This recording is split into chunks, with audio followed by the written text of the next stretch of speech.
ناظرین، میں سبحان صدیقی چینل سے آج ہمارے لیے ایک خوشی اور مسرت کا موقع ہے کہ آج صدیقی چینل کے اسٹوڈیو پہ حضرت مولانا صوفی عبدالرشید صاحب صابری دامن برکاتہم کی قدم رنجائی ہوئی ہے، اور آج ایک اہم موضوع کے ساتھ آپ کے ساتھ ہم گفتگو کریں گے، جو کہ آپ حال ہی میں مقدس مقامات کا سفر طے کر کے حیدرآباد کو واپس آئے ہیں۔ تو کن کن مقامات کے آپ نے زیارت کی ہے اور کہاں کہاں آپ نے سفر کیا ہے اور کن حالات سے وہاں پہ آپ گزرے ہیں، ان تمام تفصیلات جاننے کی کوشش کریں گے۔ سب سے پہلے تو میں آپ کا خیر مقدم کرتا ہوں صدیقی چینل میں۔ السلام علیکم ورحمۃ اللہ وبرکاتہ۔ ماشاءاللہ میں آج صدیقی چینل پر ہمارے محترم المقام جناب سبحان صدیقی صاحب کی دعوت پر لبیک کہہ کے حاضر ہوں۔ سب سے پہلے صدیقی چینل کے تمام ناظرین کو میری جانب سے السلام علیکم ورحمۃ اللہ وبرکاتہ۔ سب سے پہلے ایک اہم سوال یہ ہے کہ آپ کن مقدس مقامات کے سفر کرتے ہوئے تشریف لائے ہیں، اس کا تھوڑا سا۔ جی، ہم لوگ الحمدللہ 14 فروری کی رات میں یعنی 15 فروری کو بغداد شریف روانہ ہوئے حیدرآباد سے، اور الحمدللہ لگ بھگ 20 سے 22 دن تک آستانہ پیران پیر شہ جیلان کی چوکھٹ پر بغداد شریف میں رہنا ہوا، اور وہاں سے پھر ہم لوگ مدینہ منورہ مکہ معظمہ ہوتے ہوئے حیدرآباد آئے ہیں۔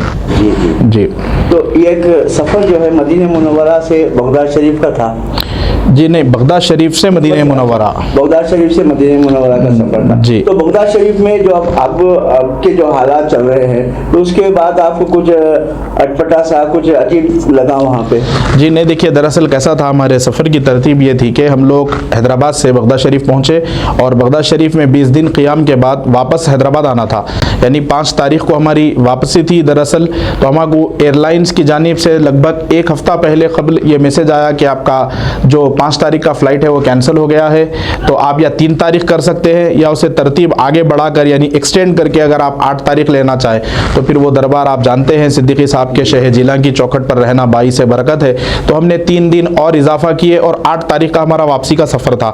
اور آپ سب جانتے ہیں موجودہ دور میں جو حالات ہوئے، جنگ چھڑ گئی آپس میں 3 ممالک کے درمیان میں، جس کی وجہ سے ہم لوگ بغداد شریف میں جو ہماری فلائٹ تھی 8 تاریخ کی وہ بھی کینسل ہو گئی۔ تو اس ضمن میں بغداد شریف سے مدینہ منورہ، حالانکہ مدینہ منورہ کا ہمارا کوئی ارادہ، کوئی پلان ایسا نہیں تھا کہ وہاں پر ہم لوگ عمرے کے لیے بھی جائیں، لیکن یہ سفر اس وجہ سے تبدیل ہوا ہمارا کہ وہاں کے حالات کی وجہ سے، جنگ کی وجہ سے، اور جیسے کہ آپ نے پوچھا جنگ کے جو حالات ہیں وہاں پر، ایسے تو کچھ ماحول ایسا نہیں ہے کہ عراق میں، سرزمین مقدس عراق بغداد شریف میں کہ کوئی خوف زدہ کا عالم ہے، کچھ مشکلات ہے۔ ہاں، یہ اور بات ہے کہ ہم نے اپنی نگاہوں سے کئی ایسے فائٹر جیٹس، میزائلوں کو جاتے ہوئے براہ راست ہم نے مشاہدہ کیا، لیکن ہم کو جو ہندوستان کا جو ایمبیسی ہے، کونسلیٹ ہے، جو دودھاواس ہے وہاں پر، ان کی جانب سے یہ پیغام مل رہا تھا مسلسل کے گائیڈ لائنز پر جو آپ کو دی جا رہی ہے ایمبیسی کی طرف سے، آپ اس پر عمل کریے، اور زیادہ جہاں پر کراؤڈ جمع ہے ان علاقوں سے جانے پہ آپ اپنے آپ کو روکے رکھے، پرہیز کیجیے۔ جی جی۔ تو اب یہ جو سفر کا معاملہ ہوا، مگر وہاں کے جو حالات ہے اور وہاں کے جو روحانی حالات ہے اس کے اوپر روشنی ڈالیے، کیونکہ بہت سارے لوگ ایسے ہیں جو عاشق ہیں اور وہاں جانے کی تمنا رکھتے ہیں۔ تو وہاں کے حالات کا جب آپ نے ذکر چھیڑا ہے تو میں عرض کروں کہ وہ مقدس دربار کے ان اشعاروں کے سانچے میں ڈھال کر میں عرض کر دوں، شاہ طیبہ کا کرم مجھ پر ہوا بغداد میں، مغفرت کا مجھ کو پروانہ ملا بغداد میں۔ بغداد شریف وہ مقدس سرزمین ہے کہ میں ہمارے سبحان صدیقی صاحب کو مبارکباد دیتے ہوئے یہ عرض کروں گا کہ آپ نے یہ جو پلیٹ فارم مہیا کیا ہے صدیقی چینل کا، اس کے ذریعے ہزاروں لوگوں تک یہ پیغام پہنچے گا کہ جس کے دل میں الفت پیران پیر اگر موجود ہے مکہ معظمہ مدینہ منورہ کے بعد، وہ بندہ زندگی میں کچھ نہیں دیکھا جس نے بغداد نہیں دیکھا، جس نے حاضری نہیں کی۔ وہاں کی روحانیت کا عالم یہ ہے کہ شب و روز دربار پیران پیر میں مستقل قیام تھا ہمارا، خدا کی قسم وہاں کی لطف اندوزی اسپیچلیس، یعنی میں بیان نہیں کر سکتا کہ وہاں کے جو معاملات ہے، وہاں کی جو روحانیت ہے. بس اتنا عرض کروں گا کہ وہی بندہ بتا سکتا ہے جس کے اوپر یہ کیفیات گزرے ہیں، جس کو شرف حاصل ہوا ہے. اللہ پاک جو دربار پیران پیر میں جانے کی تمنا اور تڑپ رکھتے ہیں، غوث پاک اپنے کرم سے بلائے، اللہ پاک ان کے بغداد جانے کے اسباب مرتب فرمائے، انتظام فرما دے. اور روحانیت بڑی روحانی منظر ہے وہاں پر، اور ایسے کئی مقدس مقامات ہیں جس کا ہم انشاءاللہ دوران گفتگو ذکر بھی کریں گے. بغداد شریف کا بڑا پر نور منظر ہے. جی کوئی ایسا مقدس مقام جہاں پہ جانے کے بعد وہاں سے واپس آنا دل نہ ہو؟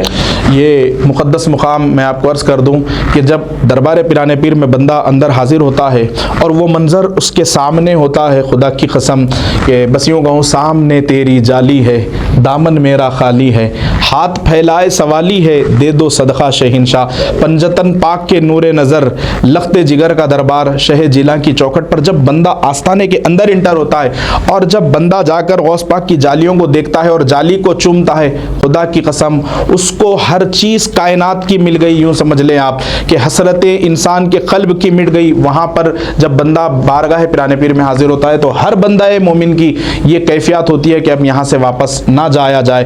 اور مقدس مقامات وہاں پر نجف الاشرف، ایک خدا کی قسم ایسا پرکیف روحانیت کا حامل ہے وہ مقدس دربار مولا کائنات علیہ السلام. بندے کو وہاں سے بھی واپس آنے کا من نہیں کرتا. اور ایک چیز جوڑ دوں میں اس کے اندر کہ کربلا معلیٰ آپ جانتے ہیں وہاں کی فضاؤں میں وہ درد آج بھی وہ کیفیت ہے کہ جب بندہ وہاں پہنچتا ہے تو اس کو واپس آنے کا من نہیں کرتا.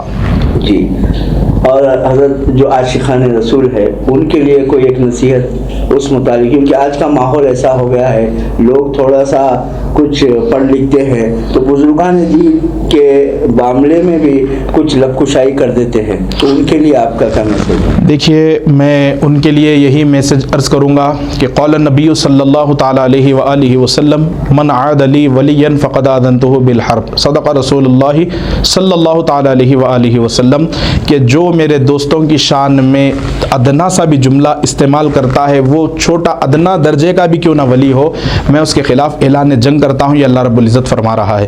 تو اس معاملے میں عقیدے کی بات ہے، اگر آپ نہیں مانتے آپ کے اختیارات کل پہ حاضر ہے کہ آپ مانیں یا نہ مانیں. کوئی زبردستی لا اکراہ فی الدین، دین میں کوئی زبردستی نہیں. ہاں آپ نہیں مانتے دوسروں کو مت مانے نہ مانے یہ کہنا یا پھر ان کی شان میں گستاخانہ الفاظ کا استعمال کرنا، یاد رکھیے یہ درست نہیں ہے. آج امت مسلمہ جو کٹ رہی ہے، آج ہمارا جو حال ہے، ہر جگہ پر مسلمانوں کو ذلیل کیا جا رہا ہے، یہ ہمارے اندرونی اختلافات کی وجہ سے.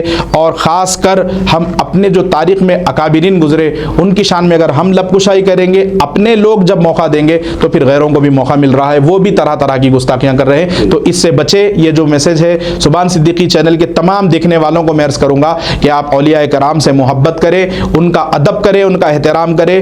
ان کے شان میں لب کشائی کرنے سے، گستاخانہ کلمات کہنے سے اپنے آپ کو بھی روکے رکھے اور دوسروں سے بھی آپ نہ سنیں، ان کو بھی بچانے کی کوشش کریں. جی آخر میں تعلیمات غوث اعظم دستگیر کے بارے میں آپ لوگوں کو میسج دیجیے کہ آپ کی جو تعلیمات تھی، جو اہم نکات تھے جن کے اوپر عمل کرے آدمی تو اس کی بخشش کے بھی آثار. میرے سرکار شہ جیلاں پیروں کے پیر روشن ضمیر قطب الکونین غوث الثقلین غوث العظم غوث السماوات والارض پیران پیر دستگیر روشن ضمیر شیخ میرا ابو محمد محی الدین الشیخ عبد القادر الگیلانی ثم بغدادی رضی اللہ تبارک مولا تعالیٰ عنہ ارشاد فرماتے ہیں کہ امت محمدی کے ہر فرد کو یہ چاہیے کہ روزانہ وہ نمازوں کی پابندی کرے، صوم و صلات کی پابندی کرے. اور آپ فرماتے ہیں کہ کم از کم ایک بندہ مومن کو روزانہ، آپ کی تعلیمات میں یہ خاص طور پہ آیا ہے کہ 200 کلام مجید کی آیتوں کی تلاوت کرے، جس سے بندے کا دل کبھی مردہ نہیں ہوتا. اللہ رب العزت کی بارگاہ میں اس کا قلب جڑا ہوا رہتا ہے، رجوع رہتا ہے. خاص کر آپ ویسے تو بے شمار تعلیمات ہیں سرکار غوث پاک کی، اور ایک مشہور روایت ہے آپ جانتے ہیں کہ سرکار غوث پاک فرماتے ہیں کہ بے نمازی کو مسلمانوں کی قبرستان میں دفن ہونے کی تک اجازت نہیں ہے. اللہ اکبر. تو اتنی سختی کے ساتھ آپ نے نماز کا حکم فرمایا، تو ہمارے لیے یہ ضروری ہے تعلیمات پیران پیر کی روشنی میں ہم عبادت کریں، نماز، روزے، زکوٰۃ، حج کی پابندی کریں جو رکن اسلام ہے. اس کے ساتھ ساتھ سب سے پسندیدہ عمل میرے آقا کی بارگاہ میں غوث پاک کے پاس ایک بندہ آ کر عرض کرنے لگا، حضور کوئی ایسا عمل بتا دیجئے جو مستقل طور پر اللہ کی رضا کا سبب بن جائے. تو غوث پاک فرماتے ہیں کہ بنا مفاد، بنا مطلب مخلوق کی خدمت کرو، بلا تفریق مذہب و ملت، خواہ وہ ہندو ہو، مسلمان ہو، سکھ ہو، ہو عیسائی ہو، مخلوق کی خدمت کرو. اور میرے آقا کا مشہور فرمان ہے، غوث پاک فرماتے ہیں کہ اللہ کو راضی کرنا آسانی کے ساتھ اگر کوئی بندہ چاہتا ہے تو بھوکے کو کھانا کھلائے. سرکار کی تعلیمات میں یہ خاص بات ہے. تو بھوکے کو کھانا کھلانا بنا مذہب دیکھے ہوئے یہ بہت بڑے شرف کی بات ہے، بہت بڑے کرم کی بات ہے. تو ناظرین، یہ ایک اہم ٹاپک اور یہ خانقاہوں سے جڑی ہوئی ٹاپک ہے، اور جتنے خانقاہ ہے اسی محور پر چلتے ہیں اور اسی معاملے پر چلتے ہیں. تو آج بہت ہی اہم گفتگو آپ کے سامنے ہم نے پیش کی ہے، اور یہ انشاءاللہ یہ سلسلہ ہم مسلسل جاری رکھیں گے. مختلف خانقاہوں کے چشم و چراغ اور مختلف خانقاہوں کے شہزادوں کے ساتھ بات چیت کر کے آپ تک ہم یہ بات پہنچانے کی کوشش کریں گے. مجھے اور حضرت مولانا کو دیجیے اجازت، انشاءاللہ پھر کسی ایک اہم موقع پر ایک اہم موضوع کے ساتھ آپ کے سامنے حاضر ہوں گے. السلام علیکم ورحمۃ اللہ وبرکاتہ.